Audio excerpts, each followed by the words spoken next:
ધાનેરા તાલુકા સહિત આસપાસના તાલુકાના નાગરિકો માટે રેલવે વિભાગ તરફથી સારા સમાચાર મળ્યા છે। ધાનેરા ખાતે હવે મુંબઈ બાંદ્રા તરફથી આવતી સુપરફાસ્ટ ટ્રેન જે રાજસ્થાનના બાડમેર તરફ જાય છે તે હમસફર ટ્રેનને ધાનેરા ખાતે સ્ટોપેજ મળ્યો છે।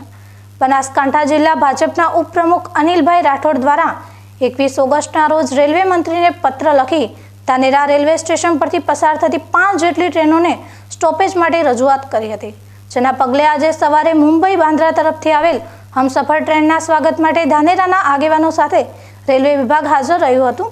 ખાસ કરીને રાજસ્થાન રાજ્યના બાડમેર જિલ્લા તરફથી મોટા પ્રમાણમાં નાગરિકો આરોગ્ય સેવા માટે ધાનેરા ડીસા અને પાલનપુર સુધી આવે છે, જેને લઈ રાજસ્થાન રાજ્યના બાડમેર તરફ પહેલી ટ્રેને સ્ટોપેજ મળ્યું છે। હવે બાડમેર તરફનો સફર હમસફર ટ્રેનના માધ્યમથી સરળ બન્યો છે। હમસફર ટ્રેનના લોકો પાયલટનું સ્વાગત કરવામાં આવ્યું હતું।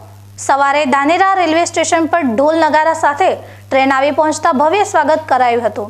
આજ રોજ હમસફર ટ્રેન જે રાજસ્થાનથી દર્દીઓ દવાખાના અર્થે મોટા ભાડા ખર્ચી પ્રાઇવેટ સાધનોમાં ટ્રાવેલ્સોમાં મોટા ભાડા ખર્ચી અને દવાખાને ધાનેરા મુકામે આવતા હોય છે, એમને પણ આજના તબક્કે આ ટ્રેન ચાલુ થવાથી ખૂબ જ મોટી રાહત મળશે, જે બદલ હું કેન્દ્ર સરકારનો અને રાજ્ય સરકારનો ખૂબ આભાર વ્યક્ત કરું છું।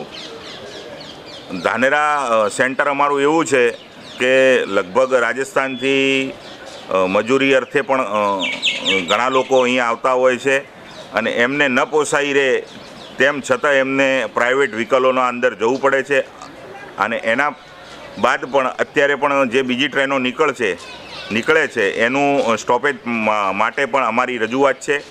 તો સરકારશ્રી અમારા માંગણીને ધ્યાનમાં લઈ અમને સ્ટોપેજ આપ્યું એ બદલ સરકારશ્રીનો ખૂબ આભાર।